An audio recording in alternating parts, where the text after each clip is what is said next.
Dave, what was missing with Landon today in that second inning? I just felt today he wasn't sharp overall. Specifically the secondary, I thought in that second inning there was a bad walk in there to Alvarez. You get Taylor 0-2 and you hang a breaking ball for the double, and then right there, we had an opportunity to minimize damage, and you get count leverage. You got Vientos 1-2, and then he gets it to 3-2, and then you make a mistake with your heater, and then that was a big hit, clearly.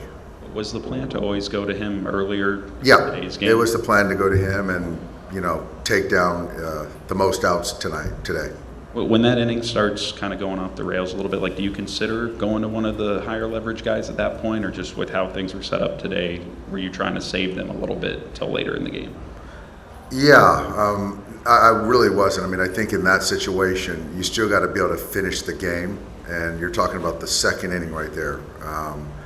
And so you have a guy on the mound that has to eat up innings, and you go to anyone else, we're not going to be able to finish the game. So I think as far as kind of where we're at, it never feels good losing.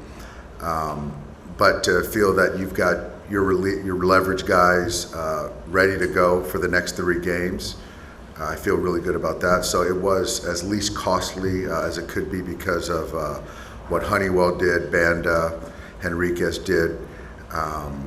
And so that was certainly helpful. And, offensively, we got a chance to see their guys, their leverage guys, and force some up downs, and I think that was beneficial too. Gonna go here to one in front.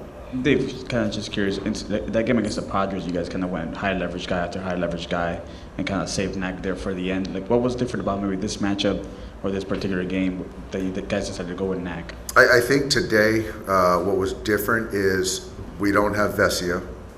Hudson was down, and that's probably the biggest kind of impetus for having to, or knowing you're going to have to take some outs from Knack, or else you just can't finish the game. And what you see out of Honeywell, what role can he kind of play as a series? He did exactly what we needed. He allowed us to kind of chew up some innings, keep us in the ball game.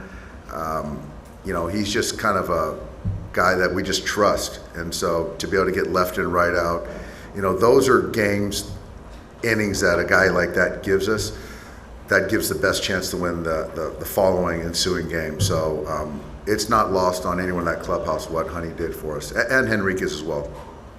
Okay, go to Bill on the left. Dave, given that I know you said you have all your high leverage guys now available for the next game, but you have a day off tomorrow, you had a day off 2 days ago, you mostly had a bullpen day off yesterday. Why would you not go to those guys first, knowing this is October and this is the time to step up? You just can't. You're going to have. Knack was going to have to pitch at some point in time. So whether you get through, you have 4 high leverage guys available, right? You have to be able to kind of still finish 4 innings of a game or 3 innings of a game, and so you got to be able to get into the game at some point too. Again, we don't have Vesia. Hudson was down, so you got to get out somehow. And then if you do need to run another bullpen game in Game 6, would it be similar to today, or did you learn anything that might inform you? You know what? Honestly, Bill, I have no idea. Right now, just trying to process today, make sure that we learn from some of the things that we got to get better at. And then, we have Walker going tomorrow with a fresh, leveragey pen, and focus on winning Game 3. Okay, Dylan.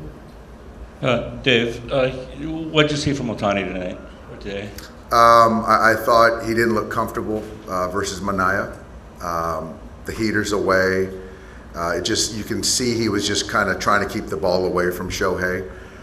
That's what they're going to do. Shohei's very good with the ball close to him, so they're just going to, stay away, hard away, and if it's spin, it's going to be away. Just didn't feel comfortable.